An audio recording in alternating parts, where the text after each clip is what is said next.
सोचिए आप अपनी गर्लफ्रेंड के माँ बाप से मिलने जा रहे हैं। आप एक्सपेक्ट करते हैं एक फ्रेंडली वेलकम, लेकिन आपको मिलता है एक ऐसा राज जो आपकी रूह कांप देगा। आज मैं आपको सुनाने जा रहा हूँ 2017 में रिलीज होने वाली फिल्म गेट आउट की कहानी। एक हॉरर थ्रिलर जो शुरू होती है रोमांस से, लेकिन खत्म होती है एक खौफनाक सच पे। तो दोस्तों, मूवी की शुरुआत में हम एक ब्लैक पर्सन को देखते हैं जो कि रोड साइड पर वॉक कर रहा है। उस ब्लैक पर्सन के पास एक व्हाइट कार आकर रुकती है। फिर हम देखते हैं कि उस व्हाइट कार से एक अनजान इंसान निकलता है और इस ब्लैक पर्सन को किडनैप कर लेता है। मैं ब्लैक पर्सन इसीलिए स्पेसिफाई कर रहा हूँ क्योंकि इस मूवी में हमें बहुत ज़्यादा रेसिज्म देखने को मिलता है। सीन चेंज होता है और फिर हम एक और ब्लैक गाय को देखते हैं जिसका नाम क्रिस वॉशिंगटन है। कहानी का हीरो क्रिस एक टैलेंटेड अफ्रीकन फोटोग्राफर अपनी वाइट गर्लफ्रेंड रोज के साथ खुश है। रोज डिसाइड करती है कि अब टाइम आ गया है कि क्रिस उसके माँ बाप से मिले। क्रिस थोड़ा नर्वस होता है, उसे लगता है कि शायद रेसिज्म का मसला हो, लेकिन रोज कहती है मेरे पेरेंट्स बहुत लिबरल हैं, तुम्हें बहुत पसंद करेंगे। दोनों कार लेकर निकलते हैं। रोज के पेरेंट्स के घर जाने से पहले क्रिस अपने दोस्त रॉड को कॉल करता है ताकि वो उसके डॉग सिड का ख्याल रखे, और रॉड भी एक ब्लैक आदमी है जो कि पुलिस डिपार्टमेंट में काम करता है। रास्ते में एक देर उनकी कार के सामने आ जाता है और टकरा कर मर जाता है। क्रिस उस तीर को देखकर उदास हो जाता है। ये सिंबल होता है आने वाले डेंजर का।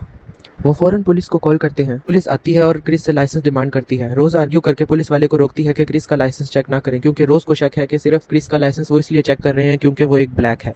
लेकिन क्रिस फिर भी उसे लाइसेंस चेक करवा देता है। रोज के गुस्सा होने पर पुलिस वाला उन दोनों को वहां से जाने देता है। जब वो दोनों रोज के घर पहुंचते हैं, डीन रोज के फादर और मिसी रोज के मदर उनका गर्मजोशी से स्वागत करते हैं। डीन एक फ्रेंडली सर्जन लगता है, मिसी एक हिप्नोथेरेपिस्ट है। लेकिन घर में दो काम करने वाले लोग भी हैं, जॉर्जिना उस घर की मेड और वॉल्टर उस घर का वो गार्डनर। जॉर्जिना और वॉल्टर भी ब्लैक हैं, लेकिन उनका बिहेवियर अजीब तरह से आर्टिफिशियल और पुराना लगता है, जैसे वो अपने दौर के नहीं। डीन कैजुअल बातों में क्रिस को बताता है कि वो ओबामा को वोट करता था, और ये कह के हंस देता है जैसे अपनी लिबरल इमेज दिखाना चाहता हो। डीन क्रिस को अपने घर का विजिट करवाते हैं जो कि बहुत बड़ा और शहर से बहुत दूर था। उसी दिन रोज का छोटा भाई भी घर आ जाता है और रात को डिनर टेबल पर सब लोग इकट्ठे बैठते हैं। पर जेरेमी कॉन्टिन्यूसली क्रिस से कुछ रेसिस्ट बातें करता चला जा रहा था, जैसे क्रिस फिजिकली वेल बिल्ट है तो उसे मार्शल आर्ट में अच्छा करना चाहिए, और वो उसे जूडो फाइट के लिए भी चैलेंज करता है। मिसी फौरन जेरेमी को अपने कमरे में जाने के लिए कहती है। और नेक्स्ट सीन में हम क्रिस और रोज को एक कमरे में देखते हैं, और रोज बहुत ज्यादा गुस्से में होती है क्योंकि उसके भाई ने क्रिस से मिसबिहेव किया। मगर क्रिस इन बातों को सीरियस नहीं लेता और दोनों सोने चले जाते हैं। रात को क्रिस नींद में उठकर बाहर सिगरेट पीने जाता है। अचानक वॉल्टर दूर से फुल स्पीड में उसकी तरफ दौड़ता है, लेकिन लास्ट सेकंड में ही टर्न लेकर क्रॉस कर जाता है। क्रिस शॉक में रह जाता है। विंडो के अंदर जॉर्जिना अपने रिफ्लेक्शन को स्माइल करते हुए देख रही होती है, जैसे अपने आप से बात कर रही हो। मिसी चाय पीने के बहाने क्रिस को बिठाती है और हिप्नोसिस स्टार्ट कर देती है। क्रिस अपने बचपन का ट्रॉमा याद करता है जब उसकी माँ कार एक्सीडेंट में मर गई थी और वो फ्रोजन होकर मदद लेने नहीं गया था। हिप्नोसिस के दौरान वो संकन प्लेस में गिरता है, एक अंधेरी बेआवाज स्पेस जहां वो सब कुछ देख सकता है लेकिन कुछ कर नहीं सकता। ये सीन बहुत ज्यादा क्लॉस्ट्रोफोबिक है।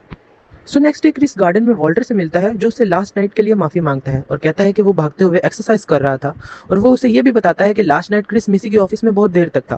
क्रिस हैरान होता है क्योंकि वो समझ रहा था कि उसने लास्ट नाइट कोई बुरा सपना देखा था, तो फिर ये सब वॉल्टर को कैसे पता।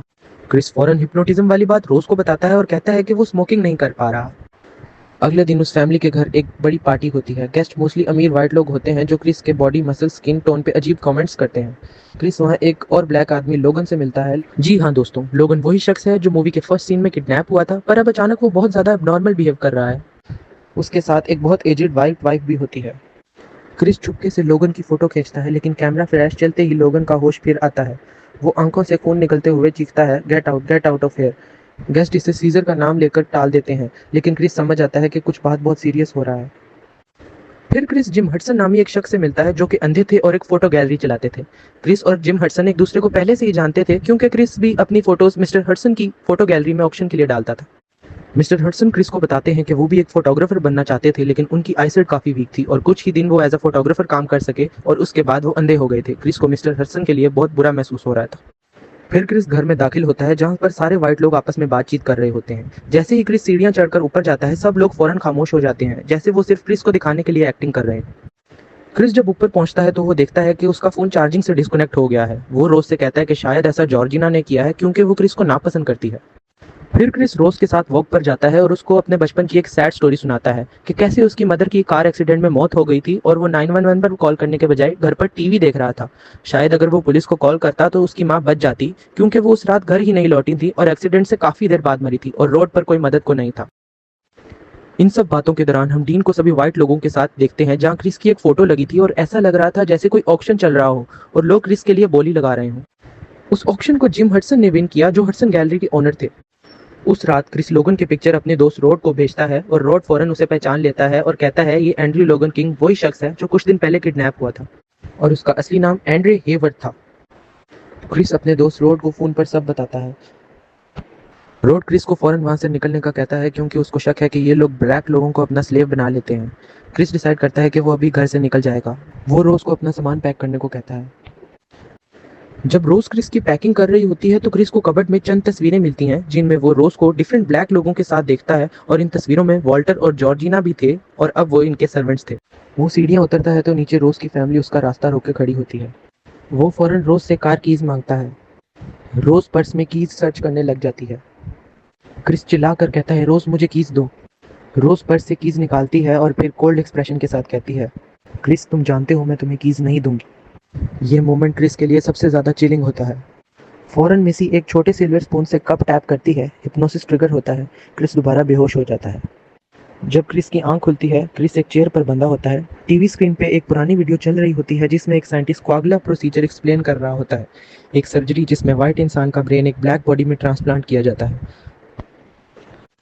टीवी पर फोटो गैलरी के ओनर जिम हडसन क्रिस को बताते हैं कि उन्होंने उसको इसलिए खरीदा था ताकि वो उसकी बॉडी इस्तेमाल कर सकें क्योंकि उसकी आई साइट खत्म हो गई थी। क्रिस चालाकी से चेयर का कॉटन निकाल के अपने कानों में भर लेता है ताकि हिप्नोसिस की आवाज़ ब्लॉक हो जाए। जब जेरेमी क्रिस को सर्जरी के लिए ले जाने आता है क्रिस अपने कॉटन फिल्ड ईयर की वजह से हिप्नोसिस से सेव रहता है। वो बिलियर्ड बॉल से जेरेमी का सर फोड़ देता है फिर डीन को स्टैग हेड से मार देता है। किचन में मिसी का हाथ तोड़ के उसे नाइफ से खत्म कर देता है। दूसरी तरफ रोज अपने नेक्स्ट विक्टिम को ढूंढ रही होती है। जब क्रिस कार स्टार्ट कर कर वहां से भागता है तो उसकी गाड़ी के सामने जॉर्जिना आ जाती है और उससे टकरा जाती है। लेकिन गाड़ी में जॉर्जिना क्रिस पर यह कहकर हमला कर देती है कि उसने उनके पेरेंट्स को मार डाला जिस वजह से उनकी गाड़ी एक दरख्त से टकरा जाती है। उस जगह पर वॉल्टर और रोज आ जाते हैं। वॉल्टर क्रिस पर हमला करता है लेकिन क्रिस मोबाइल फ्लैश उस पर डालता है जिस वजह से वो थोड़ी देर के लिए ठीक हो जाता है और फिर वो रोज से ही गोली छीनकर उस पर चला देता है। फिर वो खुद को भी गोली मार लेता है लेकिन रोज अभी भी मरी नहीं थी तो क्रिस उसका गला घोटकर उसको मारने की कोशिश करता है लेकिन पुलिस लाइट्स देखता है। क्रिस समझता है कि अब वो अरेस्ट होगा लेकिन वो रोड होता है क्रिस का बेस्ट फ्रेंड जो टीएसए में काम करता है। रोड कहता है I told you I handle things. दोनों कार में बैठकर वहां से निकल जाते हैं और रोज वहीं सड़क पर अधमरी हालत में रह जाती है।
ऐसे ही माइंड ब्लोइंग थ्रिलिंग मूवीज के रिव्यूज के लिए सब्सक्राइब करें।